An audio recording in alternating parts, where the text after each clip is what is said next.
So while you weren't looking, I got a whole bunch of parts for the Jeep cleaned up, painted, and I went ahead and got the rear axle pretty much put back together. There's not a whole lot on this that wasn't just the opposite of the disassembly, and anything that wasn't the same that's interesting, I'll show you when I do the front axle. The last thing I need to do here is get the brakes back on it, so I need to rebuild the wheel cylinders and turn the drums. And while we're talking brakes, I figured I'd machine up some parts to do a disc brake conversion on the front axle. Let's start in on it with the wheel cylinders. These are something you can buy new ones, but the rebuild kit's like $3, so might as well use the originals. This one's already done, because I've got two of them. I'm only going to show you one, so I already did one. Let's get into this one. First step is disassembly. Got some sand from sandblasting in there, rust. Should just pull out, but sometimes it's tough.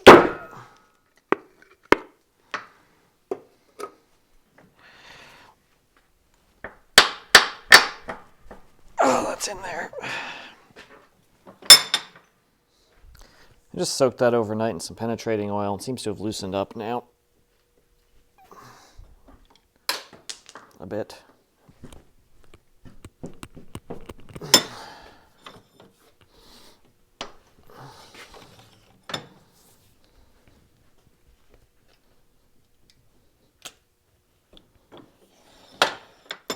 So from inside the cylinder, in the middle there's a spring, a couple little seals, and then the two pistons. And the rebuild kit comes with a new spring, new seals. We need to reuse the pistons, and then the boots on the outside. But before we do that, I need to replace this bleeder screw. It was missing on this one. On the other one it was in there, but when I took it out, it pulled the threads out with it, so I drilled and tapped bigger size. Just to keep it consistent, I'm going to do the same thing on this one.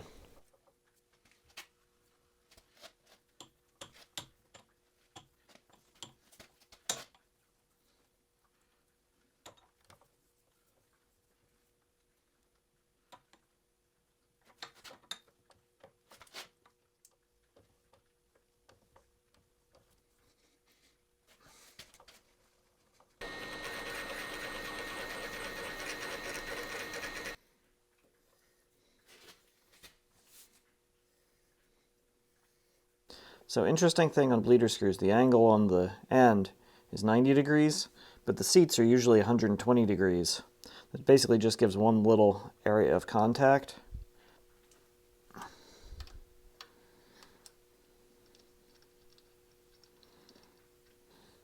can just barely make out one little ring on there, so that one looks pretty good.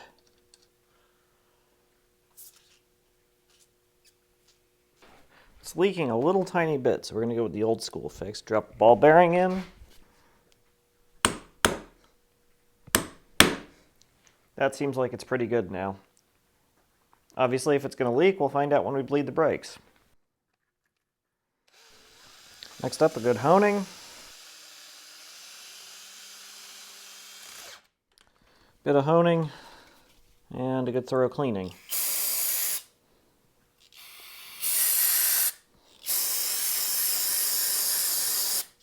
Now the pistons I'm just going to clean up with some Scotch-Brite.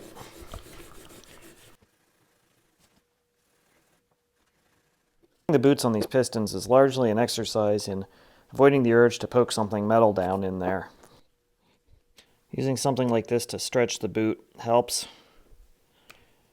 but not really. Okay, there's one.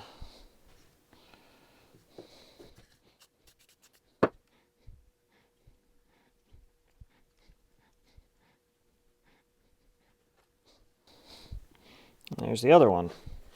Then it's just an issue of putting it together.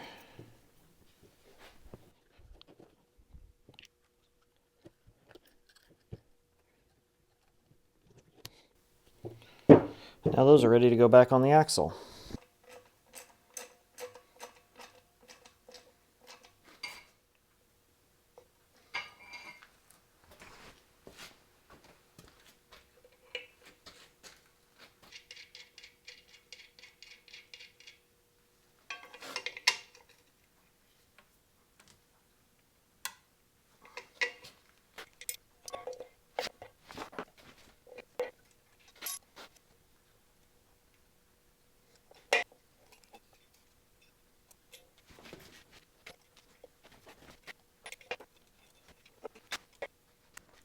course, as soon as I moved the camera out of the way, I got it on there.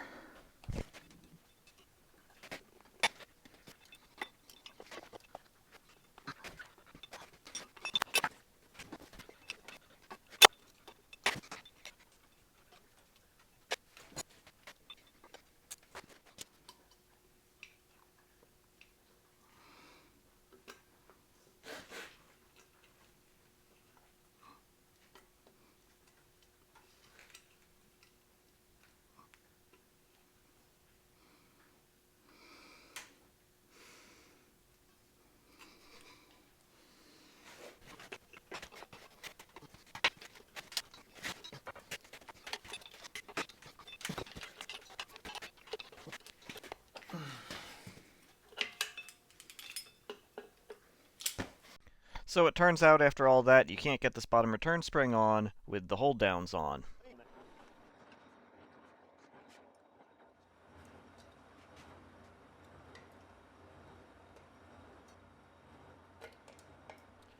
Of course, the other side I did went back together slick as nothing, but I didn't video that. Got this back together. I hate drum brakes.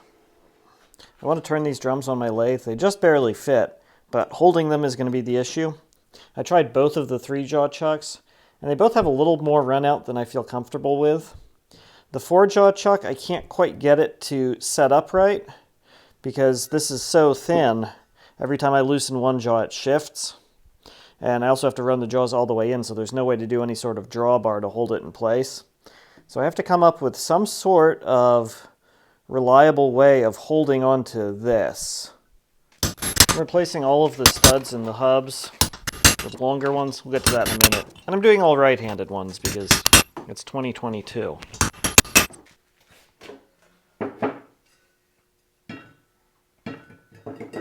That seems like it should work.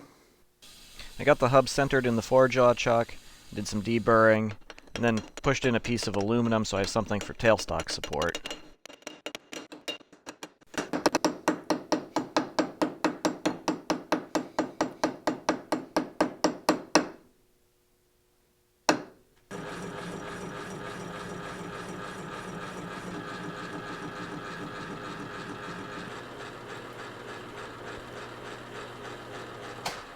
There's a little radius right here on the inside of this register. And on the inside of the brake drum, there's a chamfer for that. But if you put it on backwards, there's no chamfer. So to make up for that, I picked through my washers and found 5 that are the same thickness.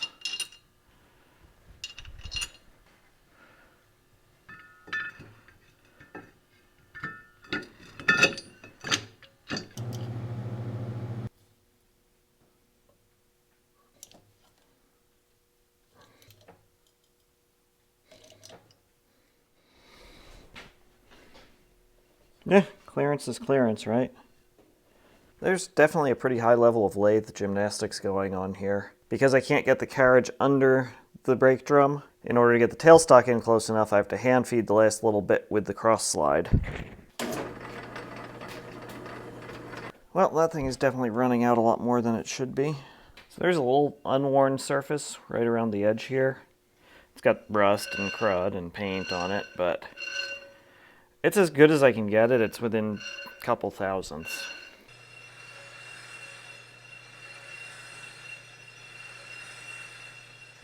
In the end, the tailstock just got in the way, so I just did it without it. I eventually just trued these up off of some of the unworn surfaces. I did all 3 of them. They came out pretty well. These 2 are the better 2. This one came out a little bit chattery, but I only need 2 of them. The other 2 are pretty good.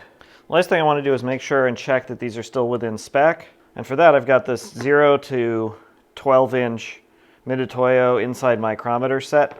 This was actually one of those random yard sale finds. The price was too good to pass up, even though I'm never going to use this thing, except for now. The allowable spec on these is up to 60 thousandths over. It's 30 thousandths. It's about 40 thousandths. It's about 43, but we're not going to use that one anyway. Turning brake drums is just one of those weird things that I've always wanted to do, and now that I've done it, I never want to do it again. But these should be good enough for a project that I'm never going to finish and it's just going to sit in my driveway forever. I got some new Phillips head screws to replace the slot screws that hold the drum onto the hub, but of course the head is a little thicker.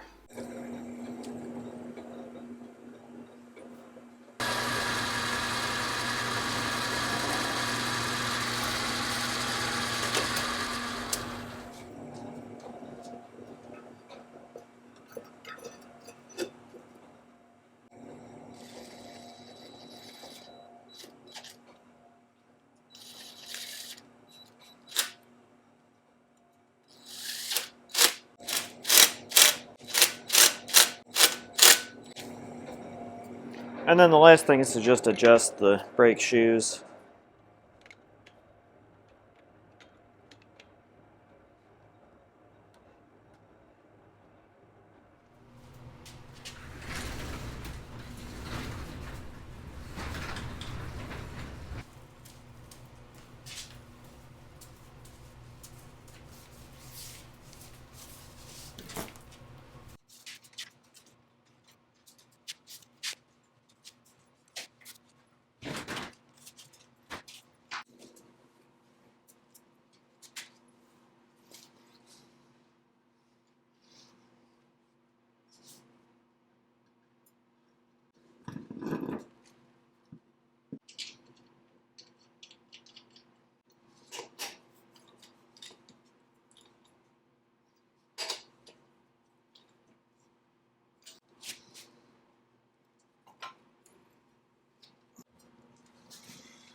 The original shock mount plates for these were a little too far gone for me to feel good about using them.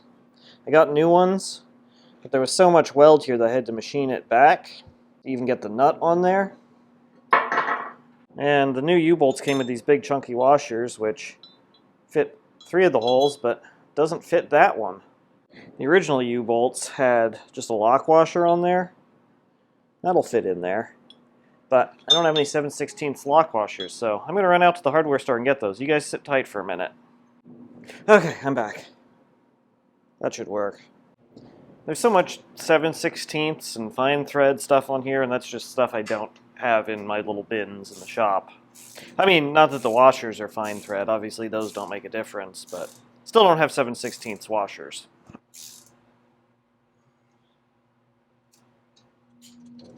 I realized on the other side it's going to be easier to put the shackle on first.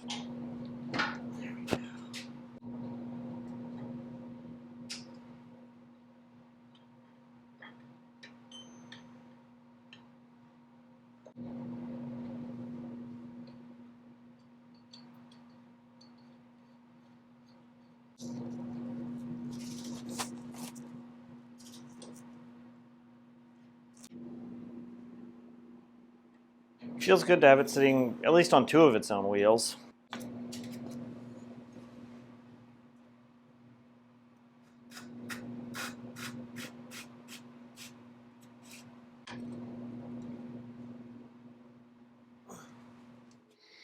Let's be honest though, drum brakes, kind of terrible.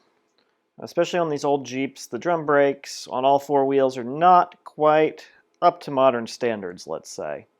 So I'm going to do a disc brake conversion, at least on the front. Reasons I'm only doing it on the front and keeping the drums on the back. First of all, cost. It's not super expensive to do this conversion, but save some money where I can. 2, I'm eventually converting this thing to an electric vehicle. I'll have regenerative braking, so probably actually not even going to use the brakes all that much. But it will be nice to have some good solid front brakes. There are a couple of ways of doing a disc brake conversion on these old Jeeps. I'm going with the Chevy Tracker route. These are the rotors and calipers from a 98 four-door Chevy Tracker.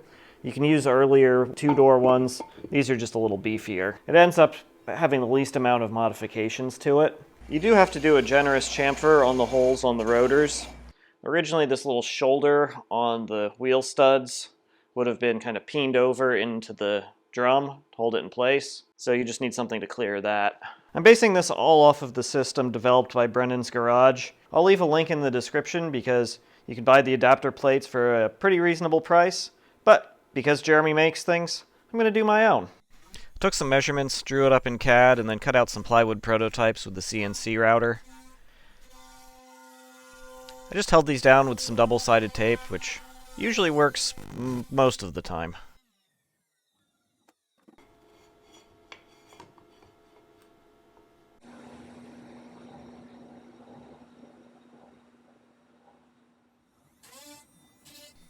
By the third one, I figured I should add some screws to the corners, and that worked a lot better.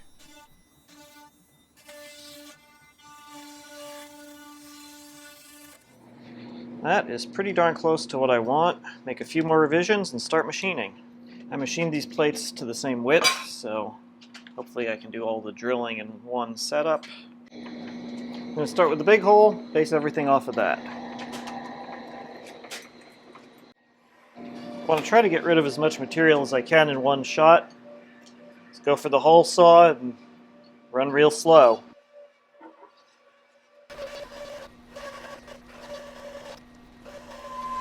For some reason, it always surprises me how effective that is.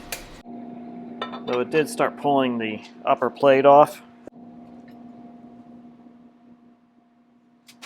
Do a little strip of emery cloth in here to take up any of the variations in width.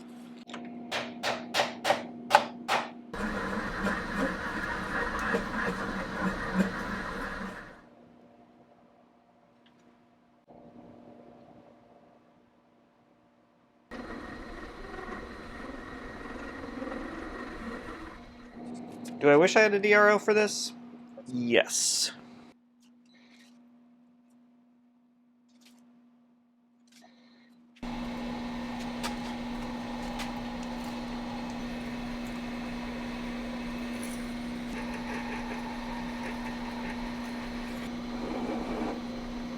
I realized I've got a pretty good template to get most of the way where I need to go, and then I can just use the dials to get it the rest of the way.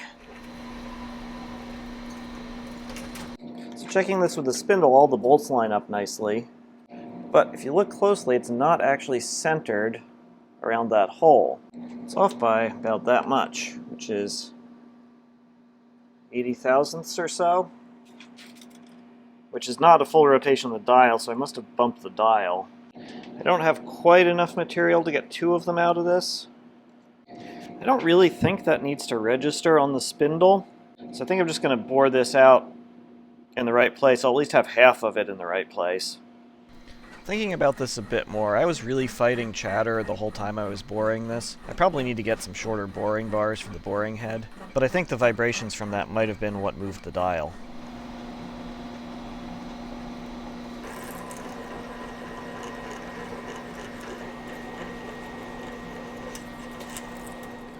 Well, that's one that I'm not happy with, but it fits and it will 100% do the job it needs to. It's just a little frustrating. I've got the rotary table set up with the mill, and I have a scrap of aluminum that I've used sort of as a fixture plate before.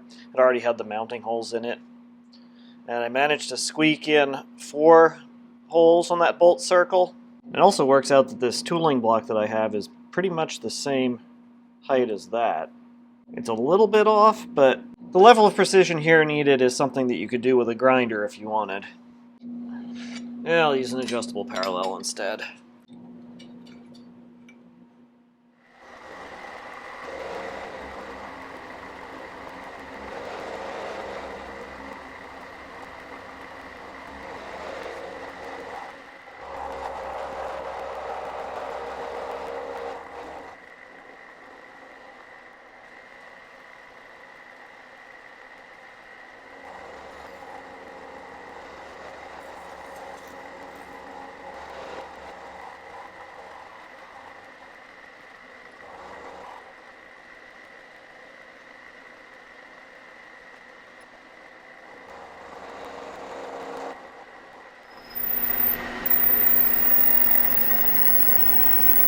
More holes!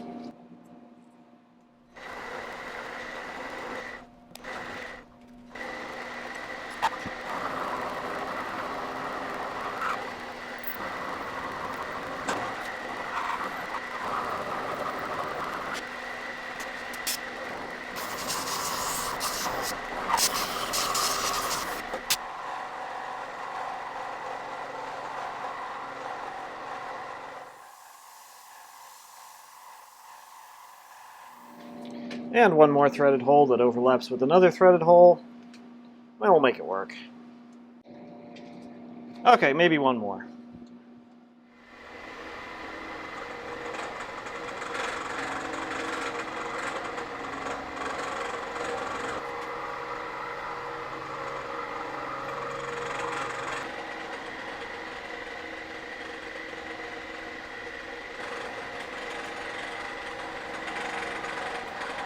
Using threaded fasteners for locating something like this is sort of a low precision way of locating these, especially when it's a clearance hole, but for this, if it's off 10 thousandths either way, it's good enough.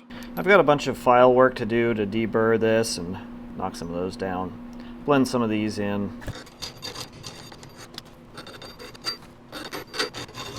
I painted these with some chassis saver. I've just been brushing it on because I don't really want to spray it in the shop this time of year. I struggle to not get runs on these smaller parts, but I'd rather have runs than rust. I need some spacers in here to keep the slide centered. These ought to work.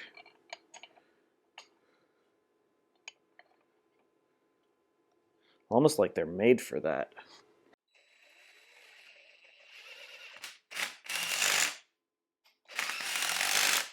I need to get a slightly shorter bolt there and probably swap that to a flange head.